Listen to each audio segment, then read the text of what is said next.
Hello everyone. आज मैं आपके लिए लेकर आई हूँ जेड डायनेस्टी का सीजन 4। दोस्तों, यह इस सीरीज का लास्ट सीजन है, तो काफी ज्यादा अमेजिंग होगा। इसके पहले के सारे एपिसोड्स आपको प्लेलिस्ट में मिल जाएंगे, तो उन्हें भी चेक आउट कर लेना। तो सीजन 3 में हमने देखा था कि इस दुनिया पर बीस्ट गॉड कयामत बनकर टूट पड़ा, जहां पर किंग मैंगसे, फिनशंग, वैली और टियानी टेम्पल इन तीनों ने डटकर उसका मुकाबला किया। तो फाइनली बीस्ट गॉड बुरी तरह से इंजर्ड हो गया। वहीं दूसरी तरफ जाफान भी जीशान सोड के वार से घायल हो चुका था, मगर टियानी टेम्पल के मक्स ने उसे बचा लिया। और फिर उसी टेम्पल में जाफन ने बुद्धिज्म, ताओइज्म और डिमोनिज्म को मर्ज करते हुए अपने लिए एक नई कल्टीवेशन पाथ को फर्ज किया। वो अकेला ऐसा बंदा बना था जो कि इन तीनों पाथ की पावर्स का यूज कर पाएगा। अब आगे तो एपिसोड की शुरुआत में हम जाफान को देख पाते हैं, जिसे ऐसा लग रहा था कि एक लंबे अरसे के बाद उसकी नींद खुल गई। साथ ही उसे कमरे के बाहर अपने भाइयों की आवाजें आने लगी। उनकी आवाजों से ही पता चल रहा था कि वह लोग काफी ज्यादा खुश हैं। साथ ही साथ वो जाफन को भी बाहर आने के लिए बता रहे थे। तो जैसे ही जाफन ने अपने कमरे का दरवाजा खोला, उसकी फैमिली उसके सामने थी। वो सभी लोग काफी ज्यादा खुश हैं। जाफन को ऐसा लगा मानो पुराने दिन वापस आ गए। अब वो हमेशा अपने फैमिली के साथ रह पाएगा। उसे घर छोड़कर जाने की कोई जरूरत नहीं। लेकिन फिर अगले ही पल पूरा नजारा बदल गया। जाफन की आंखों के सामने वो सभी लोग मारे जा चुके थे और जफन चाहकर भी उन्हें बचा नहीं पाता। एक अनजान और बहुत ही खतरनाक ताकत ने उसे पूरी तरह से जकड़ लिया था।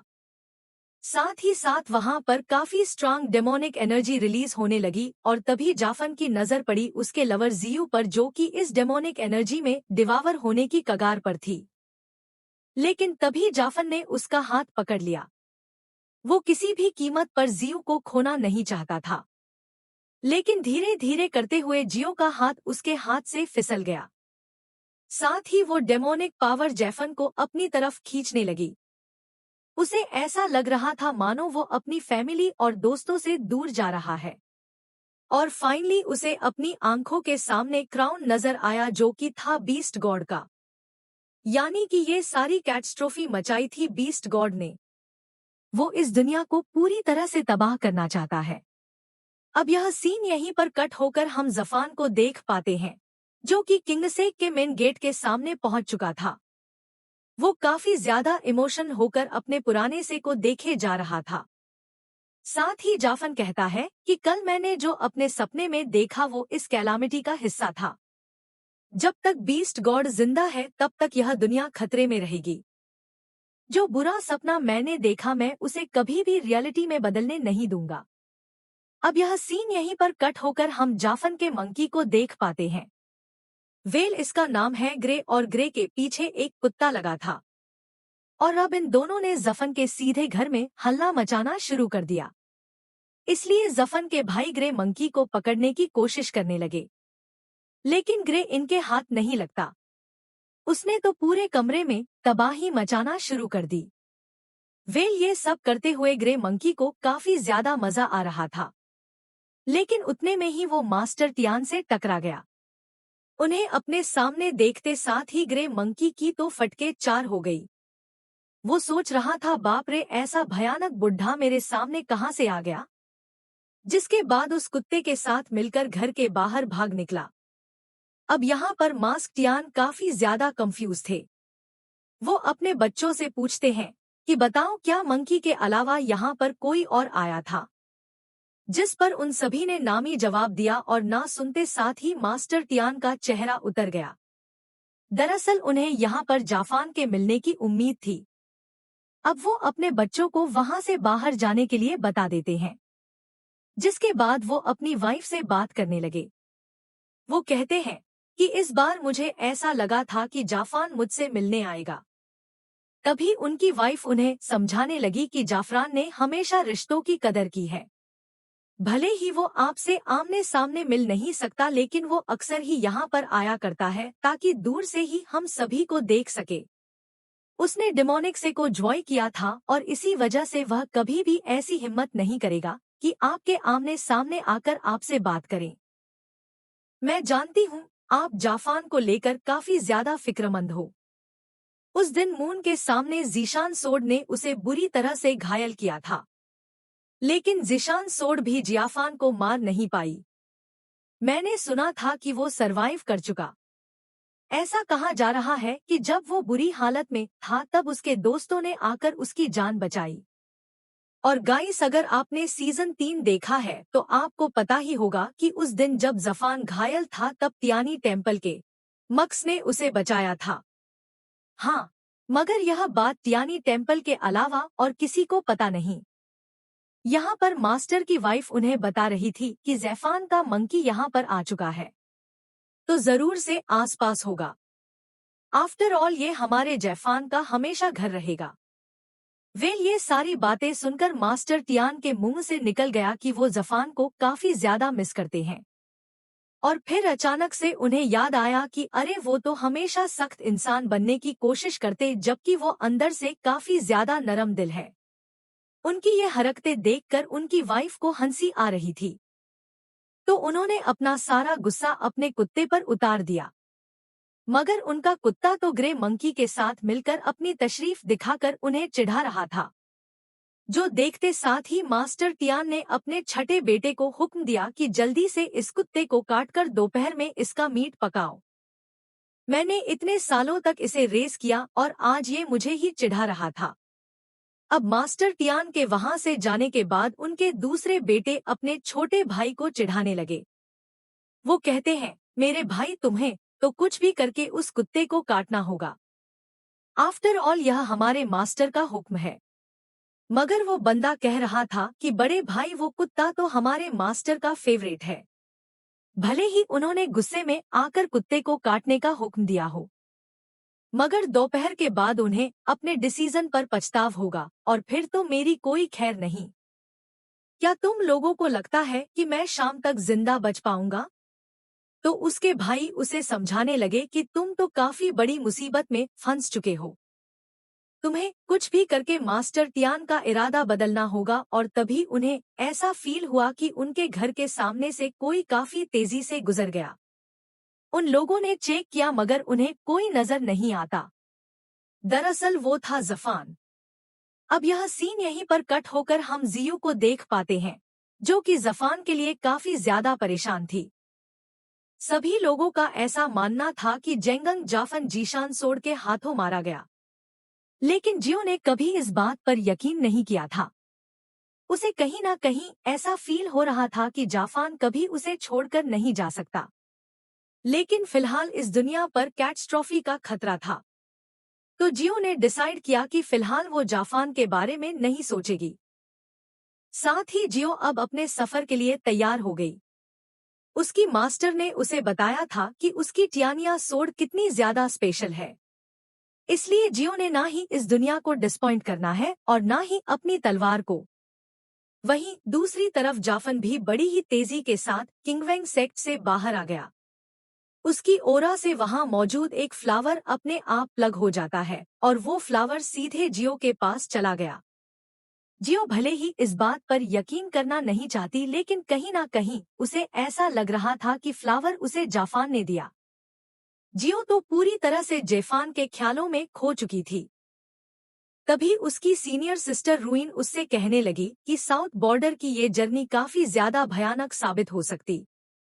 अगर तुम जरा भी डाउटफुल हो तो तुम्हें इस जर्नी पर जाने की कोई जरूरत नहीं। लेकिन जियो ने उन्हें तसल्ली दिलाई कि वो पूरी तरह से ठीक है और उतने में उनका साथी जिंग वहां पर पहुंच गया। दरअसल इन तीनों को बीस्ट गॉड की तलाश करनी थी, जो कि कुछ दिनों पहले हुई ग्रेट बैटल में बुरी तरह से घायल हुआ था। और अब सीन शिफ्ट होकर हम जफान को देख पाते, जो कि जिन क्लन से मिलने पहुंच चुका है। दरअसल ये एंशंट शामान की ट्राइब थी। इन्हीं लोगों के एंसेस्टर ने बियन को बचाने के लिए खुद को सैक्रिफाइस किया था, मगर फिर भी वो डीमन किंग की बेटी बयन को बचा नहीं पाए। तो पैट्रियार्क जिन ने मरने से पहले जफान से वादा लिया कि अगर पॉसिबल हो तो जफान उनके क्लैन की हिफाजत करें। तो जाफन ने भी अपना वादा निभाया। जब बीस्ट गॉड ने इस दुनिया पर अटैक किया था, तब जाफन ने अपने साथियों के जरिए इन लोगों की हिफाजत की। और अब ये लोग एक बहुत बड़े डॉग स्टैचू के सामने पहुंच जाते हैं। जेफान को फील हो रहा था कि ग्रेट शमन मास्टर जिन उनके सामने है, मगर यह तो उनका डिसेंडेंट था। वो जफन के हाथ में एक पाउच थमाते हुए उसे बताने लगा कि मैं जिन क्लैन का नया ग्रेट शामन हूँ। हमारे रिचुअल्स के अकॉर्डिंग जब भी किसी ग्रेट शामन की मौत हो तब उनकी अस्थियों को डॉग स्टैचू के नीचे रखा जाता है। जेफन भी मास्टर जिन की मौत से काफी ज्यादा मायूस था। वो उनके डिसेंडेंट को बताता है कि मास्टर जिन की मौत का जिम्मेदार मैं हूँ। मैं ही उन्हें बीन को बचाने के लिए यहाँ से लेके गया था, लेकिन उस रिवाइवल रिचुअल के दौरान ही उनकी मौत हो गई। जब भी मैं उनके बारे में सोचूं मुझे काफी ज्यादा बेचैनी महसूस होती। तो उनका डिसेंडेंट जाफन से कहने लगा कि मेरे मास्टर ने काफी लंबे अरसे पहले ही मुझे बताया था कि बहुत ही जल्द उनकी मौत होने वाली है। अगर वह तुम्हारे साथ नहीं भी जाते तो भी उनकी मौत अटल थी। वो तो बस मरने से पहले भी उनको बचाना चाहते थे ताकि उनके हाथों एक और अच्छा काम हो। लेकिन अफसोस की बात है कि वो इसमें नाकाम रहे। भले ही उनकी मौत तुम्हारे फैक्शन में हुई, मगर तुम्हारे सेक ने उनके एशेस को यहाँ पर महफूजियत से पहुंचा दिया। हमारा जिन क्लैन आपके इस एहसान को हमेशा याद रखेगा।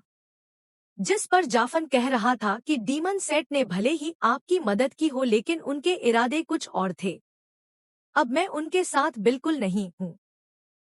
वेल ये सारी बातें होने के बाद वो बंदा जाफान से पूछने लगा कि बताएं, आपका यहाँ पर आना कैसे हुआ।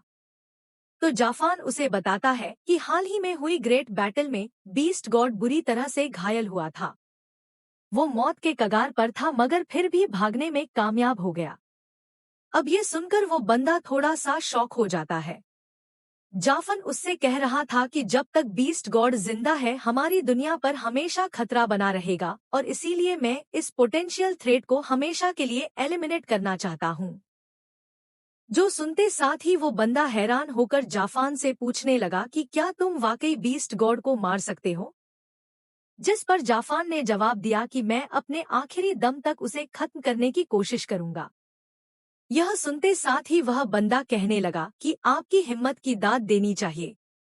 अगर आपने वाकई अपना मन बना लिया है तो मैं भी आपके साथ हर एक डिटेल शेयर करूंगा। दरअसल यह हमारे क्लैन के सीक्रेट रिकॉर्ड्स हैं। इसके मुताबिक हमें बीस्ट गॉड के ओरिजिन के बारे में कोई इन्फॉर्मेशन नहीं, लेकिन वो बंदा एक्सट्रीमली पावरफुल है। इस रिकॉर्ड के मुताबिक ना ही बीस्ट गॉड को मारा जा सकता और ना ही उसे डिस्ट्रॉय किया जा सकता। लेकिन हमारे शामन मेडन ने 10,000 साल पहले बीस्ट गॉड को सील करके सप्रेस कर दिया था। दरअसल 5 डिवाइन आर्टिफैक्ट बीस्ट गॉड की लाइफ के सोर्स है, मगर फिलहाल वो आर्टिफैक्ट कहाँ पर है उसके बारे में किसी को कोई आइडिया नहीं। लेकिन अगर तुम जैसे तैसे इन 5 आर्टिफैक्ट को हासिल कर लो तो हम बीस्ट गॉड को दोबारा से सप्रेस कर सकते हैं। वो एक गहरी नींद में चला जाएगा। मगर भले ही वो आर्टिफैक्ट तुम्हारे हाथ लग जाए लेकिन बीस्ट गॉड को रिस्ट्रेन करना आसान नहीं होने वाला। वो ह्यूमैनिटी को डिस्ट्रॉय करने आया है, तो वो भला इतनी आसानी से सप्रेस कैसे होगा। हमारी मेडन ने बीस्ट गॉड को कंट्रोल करने के लिए एट फियर्स मिस्टिक फायर एरी को इस्टेब्लिश किया था। इसी फॉर्मेशन के जरिए उन्होंने बीस्ट गॉड को ट्रैप कर लिया। जफान को पता था कि फियर्स मिस्टिक फायर एरी बस फिनशंग वैली में ही इस्टेब्लिश हो सकती, यानी कि अब उसे फिनशंग वैली को विजिट करना पड़ेगा। तभी वो बंदा जफान को बताने लगा कि हमारे मेडन ने एक बहुत ही स्पेसिफिक लोकेशन पर बीस्ट गॉड को सील किया था। 10,000 माउंटेन्स में एक एंशिएंट डीमन सीलिंग केव है। ऐसा कहा जाता कि वहीं पर वो सप्रेस था। उसी केव के अंदर तुम्हें फॉर्मेशन और 20 डीमन के क्लूज मिल सकते हैं। वेल ये सारे डिटेल सुनने के बाद जाफन उस बंदे का शुक्रिया अदा करके वहां से निकल पड़ा।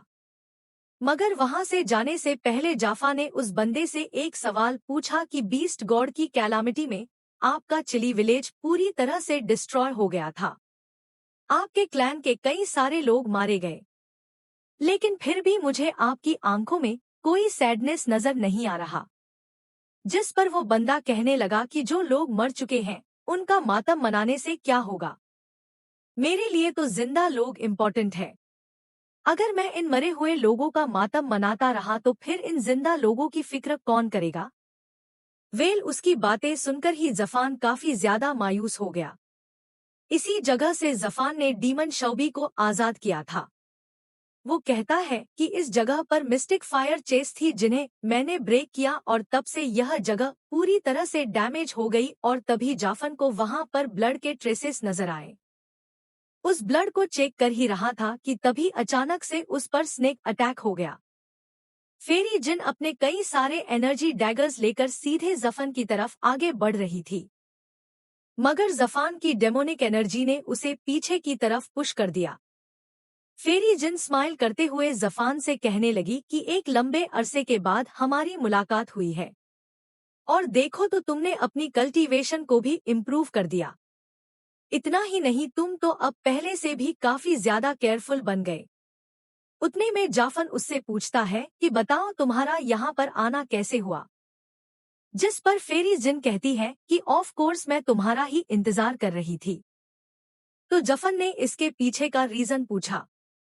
साथ ही वो जिन से यह भी पूछ रहा था कि बताओ तुम्हें यह बात कैसे पता चली कि मैं इस वैली को विजिट करूंगा। तो जिन उसे बताने लगी कि पता नहीं तुम मेरे साथ इतने खफा क्यों हो। पिछली बार हम दोनों ने एक साथ मिलकर फिनशंग वैली को उल्लू बनाया था। खैर मैं जानती हूँ कि तुम बीस्ट गॉड की तलाश में हो और ऐसा कहा जाता कि उस बीस्ट गॉड को मारा नहीं जा सकता। तो मुझे पता था कि तुम इस जगह को विजिट जरूर करोगे ताकि यहाँ पर तुम अपने फायर फॉर्मेशन को सेटअप कर सको। फायर एरी को सेटअप करने के लिए इससे बेटर प्लेस और कोई मिल नहीं सकता। तो इसलिए मैंने सोचा कि क्यों ना यहीं पर जफन का इंतजार किया जाए।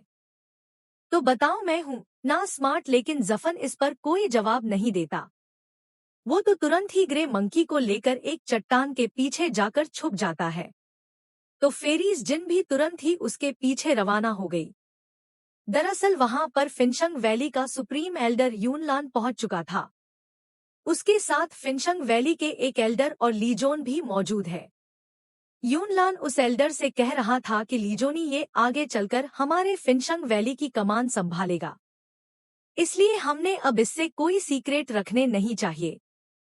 तो वो एल्डर बताते हैं कि यहाँ पर हमने 30 दिनों तक एक रिचुअल को परफॉर्म किया था, मगर फिर भी क्रिम्सन फ्लेम ने हमें कोई रिस्पांस नहीं दिया।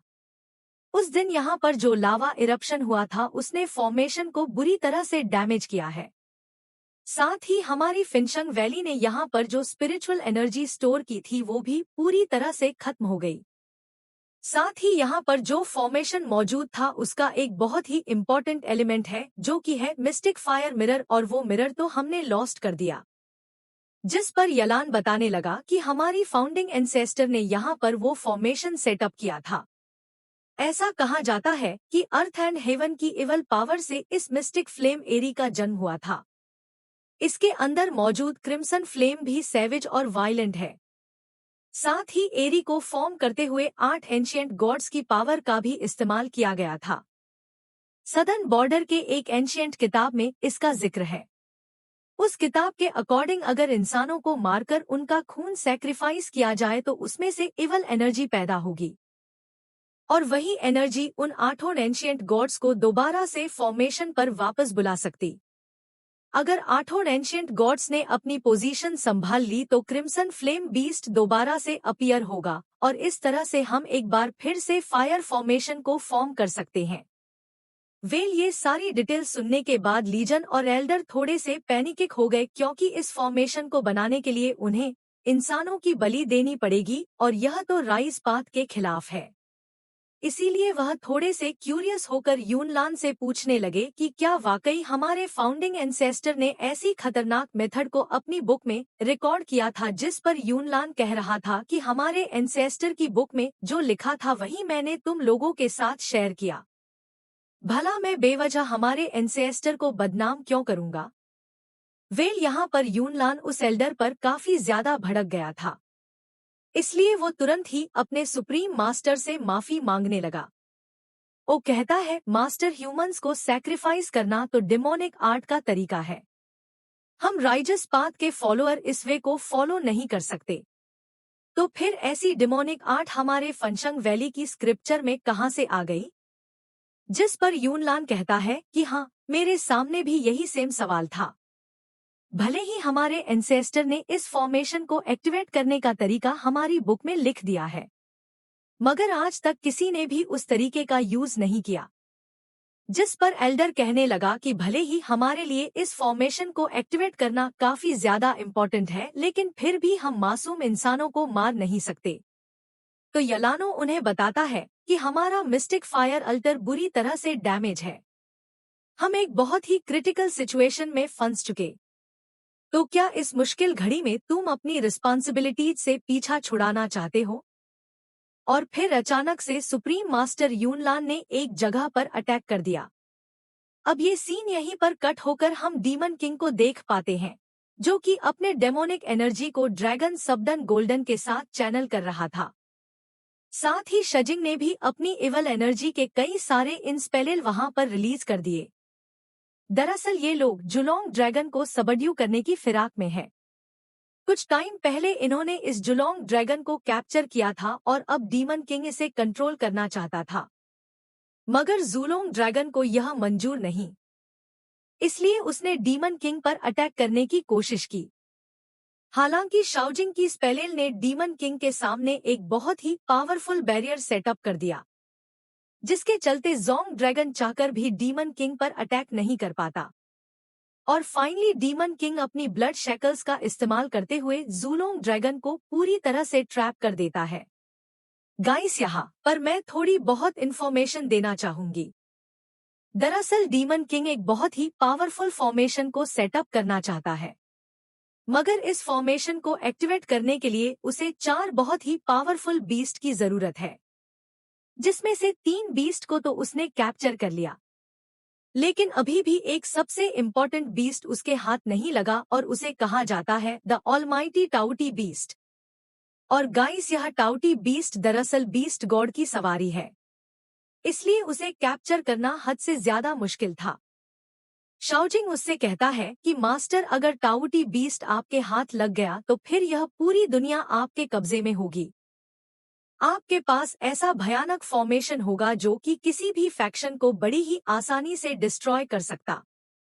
जिस पर डीमन किंग बता रहा था कि उस बीस्ट को कैप्चर करने के लिए मैंने ऑलरेडी मेरे एक बंदे को मिशन पर भेज दिया है, और मुझे पूरा यकीन है कि वह पर्सन मुझे डिसपॉइंट नहीं करेगा। अब सीन शिफ्ट होकर हमें दोबारा से फंशंग वैली का नजारा दिखाया गया। वेल यहाँ पर supreme master Yunlan mystic fire formation को एक्टिवेट करना चाहता था, तो उन्होंने मोटर्स के खून का इस्तेमाल करते हुए अल्टर को अवेकन करना शुरू कर दिया। मगर इतना खून काफी नहीं था, जो देख मास्टर यूनलान कह रहा था कि हमारे पास ज्यादा वक्त नहीं बचा। हम सबसे पावरफुल फॉर्मेशन को एक्टिवेट करने जा रहे हैं। सो यहाँ पर यूनलान अपने ही डिसाइपल को सैक्रिफाइस करने वाला था। भले ही एल्डर और लीजन उसे रोकने की कोशिश करने लगे, मगर तभी वहां पर जफान की एंट्री हो गई। वो यूनलान के अटैक को काउंटर करते हुए कहने लगा कि वह तुम्हारी फिनशंग वैली तो वाकई राइजस पाथ की फॉलो है। मास्टर यूनलान तो उसे वहां देखकर काफी ज्यादा सरप्राइज था, इसलिए उसने फटाफट से जाफान पर हमला कर दिया। मगर जफान उसके अटैक को डच कर लेता है और उससे पूछ रहा था कि बता, तूने मेरे फिनशंग वैली में ट्रेस पास करने की जरूरत कैसे दिखाई? मगर जाफन इसका जवाब नहीं देता। वो कह रहा था कि तू अपने फॉर्मेशन को एक्टिवेट करने के लिए मोटर्स को सैक्रिफाइस करने जा रहा। अगर तेरी वैली इस तरह से काम करती है तो फिर तेरी फेंशियांग वैली और मेरे डेमोनिक सेक्ट में कोई फर्क नहीं बचा। तू भी एक डीमन है और मैं भी एक डेमन हूँ। वेल यहाँ पर इन दोनों की ओरा काफी तेजी के साथ एक दूसरे से क्लैश हो रही थी और उतने में यलान ने वहां मुझे डिसाइपल पर हमला कर दिया। वो कह रहा था कि वैसे भी इन लोगों को सारी सच्चाई पता चल गई थी। इन्हें जिंदा छोड़ता तो मेरी फिनशंग वैली की बदनामी होती। एटलीस्ट इनकी मौत के बाद इनकी डेड बॉडीज फायर फॉर्मेशन को एक्टिवेट करने में काम आ सकती है। अगर तुम नहीं चाहते कि मैं इन मासूमों की जान लूं तो क्यों ना तुम अपना ब्लड मेरे हवाले कर दो। तुम्हारे ब्लड को रिफाइन करके मैं एक पियरलेस फॉर्मेशन को बना सकता हूँ। वेल यहाँ पर यूनलान और जफान के दरमियान बैटल शुरू हो चुकी थी। जफान के सोल डिवाइविंग स्टाफ की ओरा ने उस पूरे अल्टर को शेक कर दिया और इसी दरमियान यूनलान ने जफान को पीछे की तरफ पुश करते हुए अपने फायर बर्ड को समन किया। ये दोनों भी एक दूसरे पर मुसलसल हमले करने लगे, जिसमें जफान ने यूनलान पर अपना डोमिनेंस साबित करते हुए इस बंदे को नीचे की तरफ घसीट दिया। यूनलान को तो यकीन ही नहीं हो रहा था कि उसकी कई 100 सालों की कल्टीवेशन जाफन के सामने फीकी पड़ गई। साथ ही जाफन की डोमिनेटिंग आरा उस पूरी जगह पर फैल चुकी थी। इसलिए फिनशंग वैली का एल्डर और लीजन उस पर अटैक करने के लिए रवाना हो गए। मगर जफन ने तो उतनी ही तेज रफ्तार के साथ उन्हें चट्टानों पर पटक दिया था। उन्हें घायल होता हुआ देख यूनलान भी जाफन पर अटैक करने जाने ही वाला था, मगर जाफन ने अपने सोल डिवाइविंग स्टाफ का इस्तेमाल करते हुए सल्टर पर हमला कर दिया, जिसके चलते वहां पर काफी भयानक एक्सप्लोजन होना शुरू हो गए। जमीन में जितना भी लावा था वो अचानक से इरप्ट होने लगा, जो देखकर वैली के डिसाइपल्स काफी ज्यादा पैनिकिक हो जाते हैं। वो समझ चुके थे कि किसी ने जानबूझकर मिस्टिक फायर अल्टर को डिस्ट्रॉय किया है। तब तक लीजन और एल्डर भी उस अल्टर से बाहर आ चुके थे। यानहंग तो उनकी ऐसी हालत देखकर ही काफी ज्यादा पैनिकिक हो गई। उनसे पूछती है कि बताएं मिस्टिक फायर अल्टर पर क्या हुआ था। मगर एल्डर कहते हैं कि तुम ज्यादा सवाल मत पूछो, जल्दी से हमारे डिसाइपल्स को फायर बुझाने के लिए भेज दो, वरना हमारी पूरी फिनशंग वैली लावा की चपेट में आ जाएगी। जो सुनते साथ ही डिसाइपल फटाफट से उस माउंटेन की तरफ रवाना हो गए। उनके वहां से जाते साथ ही लेजन एल्डर से कहने लगा कि मुझे हमारे सुप्रीम एल्डर यूनलान की काफी ज्यादा फिक्र है। जाफन ने किए हुए हमले में वह घायल हो गए। जो सुनते साथ ही एल्डर उसे गुस्से में बता रहे थे कि यहाँ पर जो कुछ भी हुआ यह खबर लीक नहीं होनी चाहिए। किसी को पता नहीं लगना चाहिए कि हमारे सुप्रीम एल्डर घायल हो गए। लेकिन उतने में ही वहां पर किंग से के डिसाइपल्स पहुंच जाते हैं। वैसे तो लीजन जीव को देखकर ही काफी ज्यादा खुश हो गया, मगर अगले ही पल उसका मुंह उतर गया, क्योंकि यहाँ पर जो कुछ भी हुआ था वो शायद जीव को पता चल चुका है। पॉसिबिलिटी थी कि उसने मिस्टिक फायर अल्टर के अलावा इरप्शन को भी विटनेस किया और इधर जफान तो इनके फायर अल्टर की ऐसी की तैसी करके वहां से भाग निकला था। जिन उससे कह रही थी कि यंग मास्टर इस ट्रिप में तो आपका जरा भी फायदा नहीं हुआ, मगर जफान उसके कमेंट्स पर ध्यान नहीं देता। उससे पूछ रहा था कि बताओ तुमने मुझे फॉलो क्यों किया, जिस पर वो बंदी बता रही थी कि बीस्ट गॉड को एक एंशिएंट डीमन सीलिंग केव में ट्रैप किया गया था और इत्तेफाक की बात है कि मैं वहां का रास्ता जानती हूँ। अब उसकी इस बात से जाफन का ध्यान उसने खींच लिया।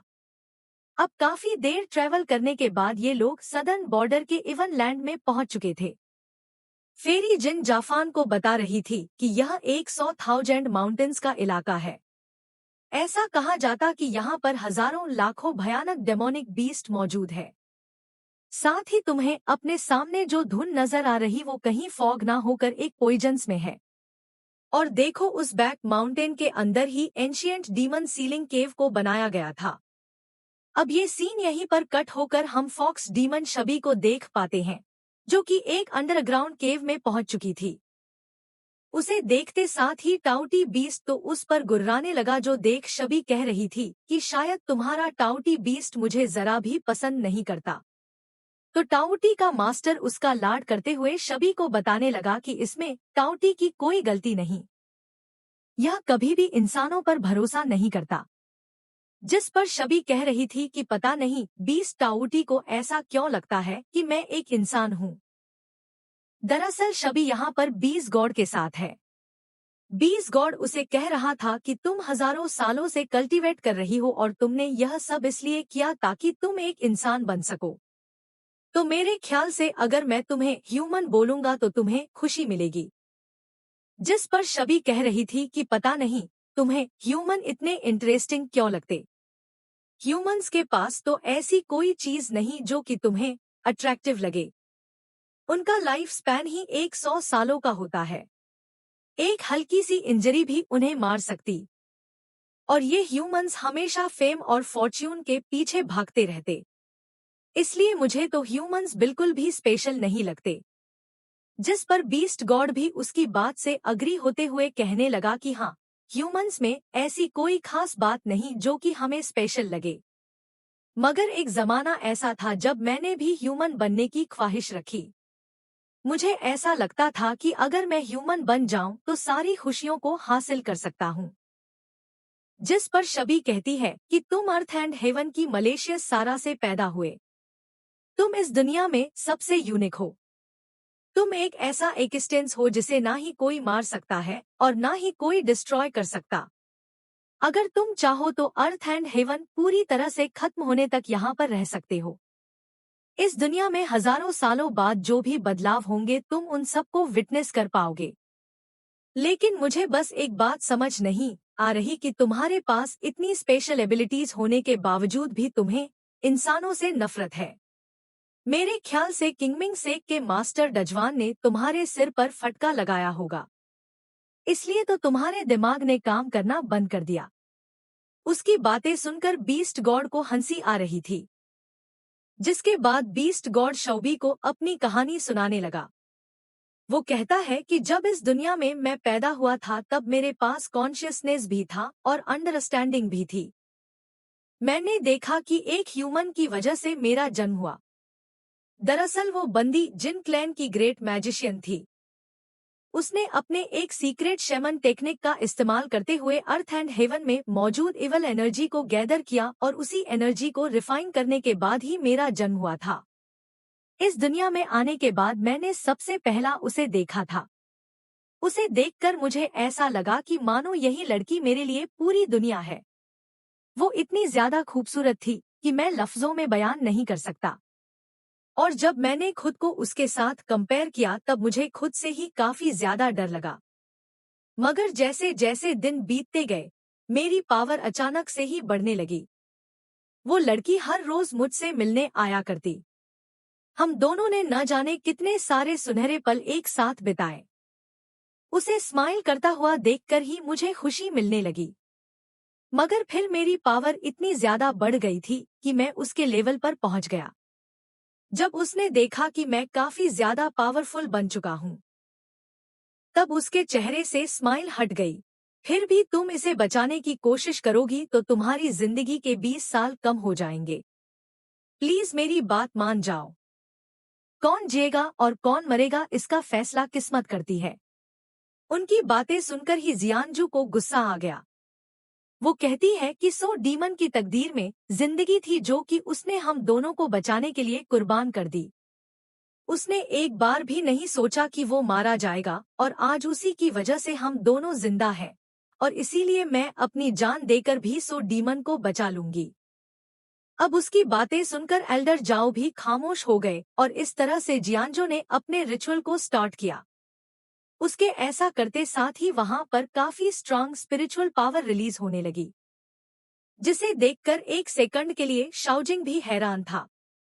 और इसी दरमियान जियानजू की सोल उसकी बॉडी से बाहर आ गई। उसने देखा कि सो डीमन की बॉडी से एक एनर्जी फ्लो रिलीज हो रहा है। तो जियानजू उसे फॉलो करते हुए वहां से रवाना हो गई। वहां से थोड़ी दूरी पर जाने के बाद उसे कई सारी सोल्स नजर आती है जो कि एक रिवर को क्रॉस करते हुए आगे बढ़ रहे थे। भले वही लोग हैं जिनकी हाल ही में मौत हो गई और उतने में जियानजू को सो डीमन की सोल वहां पर नजर आती है। तो उसने तुरंत ही जाकर सोल डीमन का हाथ पकड़ लिया। मगर ये सब देखकर वहां मौजूद हर एक सोल जियाजू से मदद मांगने लगी। इनमें से कोई भी मरना नहीं चाहता था। साथ ही एल्डर जाओ ने देखा कि फॉर्मेशन के आसपास कई सारी इवल स्पिरिट जमा हो रही है। तो वह अपनी मैजिकल स्टिक का इस्तेमाल करते हुए उन शैडोज को दूर करने लगे। लेकिन तब तक जियानजू की हालत काफी ज्यादा खराब हो चुकी थी। अब यह देख एल्डर जाओ उसके पास जाने वाले थे, मगर शाओजिंग ने उनका रास्ता रोक लिया। वो कहते हैं कि अगर तुम नहीं चाहती कि यह बंदी मारी जाए तो चुपचाप से यहीं पर रुको। वहीं दूसरी तरफ जियांजो सो डीमन की सोल के साथ उस रिवर में गिर चुकी थी, तो वो अपना पूरा जोर लगाते हुए सो डेमन को उस रिवर से बाहर खींचने लगी। मगर थोड़ी देर में जियांजो की एनर्जी भी एग्जॉस्ट हो गई। अगर वह सही वक्त पर इस रिवर से बाहर ना आ पाई तो सो डीमन के साथ मारी जाएगी। तो उसकी मदद करने की खातिर शाओजिंग ने उस फॉर्मेशन के अंदर अपने इन नेल्स टैप कर दिए।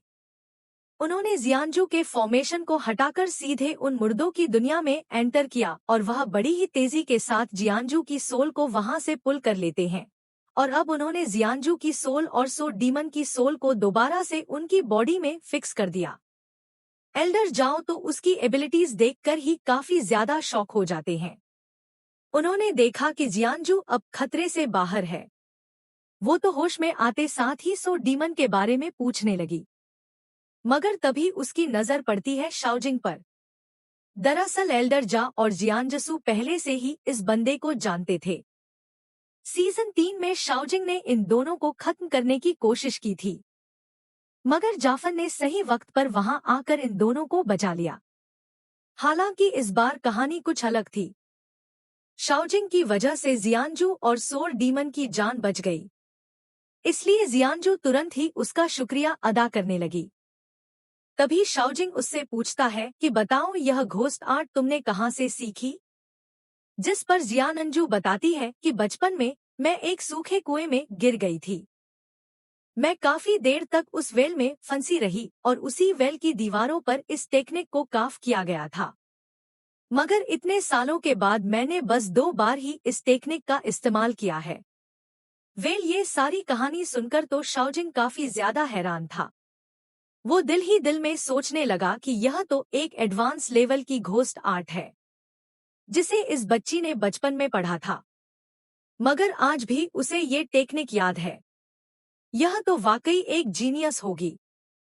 इसलिए वो जियांजू से पूछती है कि क्या तुम घोस्ट आर्ट सीखना चाहोगी? अब घोस्ट आर्ट का नाम सुनते साथ ही जियाजू थोड़ी सी पैनिक हो गई।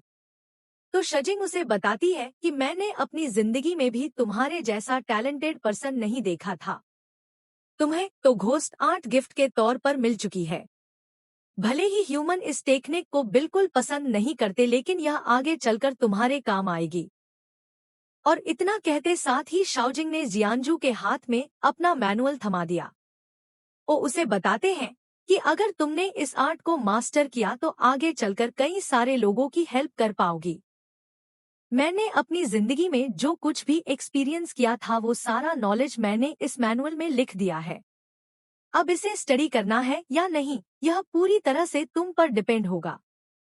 और इतना कहते साथ ही शजिंग वहां से निकल पड़ा। जियांजो उससे कह रही थी कि आपने मेरी जान बचाई और अब आपने अपने घोस्ट आर्ट को भी मेरे साथ शेयर किया। इस हिसाब से तो मैंने आपको मास्टर बोलना चाहिए। अब यह सुनते साथ ही एल्डर जाओ को तो मिर्ची लग गई, क्योंकि उन्हें एक राइवल मिल चुका था। वहीं पर शाओजिंग जियांजू से हैरान होते हुए कहने लगा कि तुमने मुझे मास्टर बुलाया, यानी कि आज के बाद तुम मेरे डिसाइपल हो। इसीलिए अब तुम्हें यह ट्रेजर भी एक्सेप्ट करना होगा। इसे ब्लड जेड बोन फ्रेगमेंट कहा जाता है। शाओजिंग उसे बता रही थी कि यह घोस्ट पाथ का एक ग्रेटेस्ट ट्रेजर माना जाता। इसकी रिमार्केबल पावर कई सारी रेयर घोस्ट आर्ट को अवेकन कर सकती। इससे पहले भी हमारी एक बार मुलाकात हुई थी और आज सेकंड टाइम की मीटिंग में तुम मेरी डिसाइपल बन गई। अगर आगे चलकर मौका मिला तो प्लीज मेरी मदद करना। मैं किसी को बचाना चाहता हूँ। अब जियानज उनसे उस पर्सन के बारे में पूछ रही थी, लेकिन शाओजिंग बिना कुछ कहे वहां से रवाना हो गए। अब शाओजिंग की वहां से जाते साथ ही एल्डर जाओ ने फटाफट से उस ट्रेजर को चेक किया और उन्हें उस ट्रेजर के अंदर एक बंदे की सोल नजर आती है। तो जियांजू को ताना मारते हुए कहने लगे कि तुमने तो एक बहुत ही बेहतरीन बंदे को अपना मास्टर बनाया। तुम्हारे इस ट्रेजर को कई सारे मासूमों को कुर्बान करके बनाया गया है। जिस पर जियांजू कहती है कि ग्रैंडपा आप तो बेवजह मुझे परेशान कर रहे हैं। मुझे तो यह ट्रेजर किसी भी एंगल से इवल नहीं लग रहा।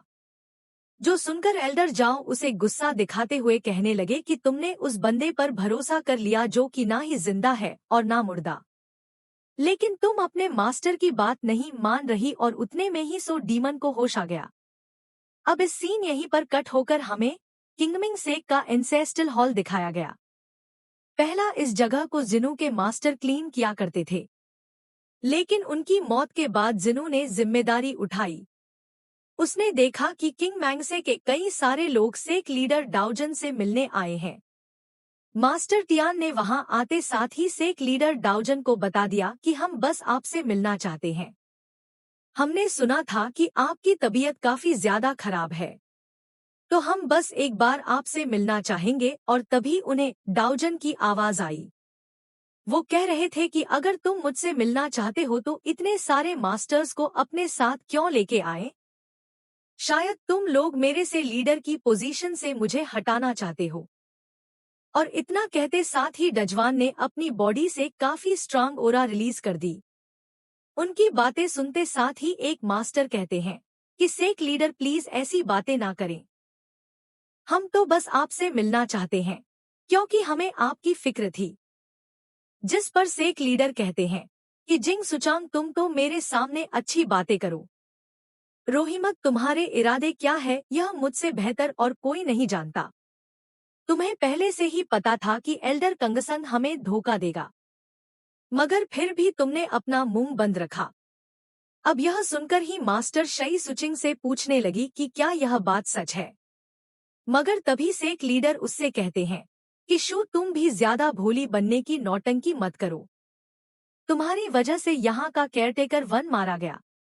वेल डजवान की बातें सुनकर ही मास्टर शू को तो काफी बड़ा झटका लगा। गाइस, मास्टर डॉजवान ने जीशवान सोड का यूज किया था। वो तलवार अपनी नेगेटिव पावर के लिए जानी जाती और अब उन नेगेटिव एनर्जीज का डो जुआ पर भी असर हो रहा था और इसी वजह से उनका माइंड बिल्कुल भी स्टेबल नहीं है। उन्हें तो अपने दोस्तों में भी दुश्मन नजर आ रहे थे। अब सीन यहीं पर कट होकर हम फिंशंग वैली के मास्टर यूनलान को देख पाते हैं, जो कि किंगमिंग सेट के बंदों से पूछने लगे कि बताओ आपका यहाँ पर आना कैसे हुआ। तो जिंग उसके सामने सिर झुकाते हुए कहने लगा कि बीस्ट गॉड बुरी तरह से घायल है और हमें डर है कि वो जल्दी खुद को रिकवर करके वापस आएगा। इसलिए हमारे एल्डर्स चाहते हैं कि हम बीस्ट गॉड की लोकेशन का पता लगाएं। अगर आपके पास कोई लीड होगी तो प्लीज हमारे साथ शेयर कीजिए। जिस पर यूनलान कह रहा था कि हाँ, हाल ही में मुझे बीस्ट गॉड की खबर मिली थी, हो सकता है कि मैं तुम्हारी हेल्प कर सकूं।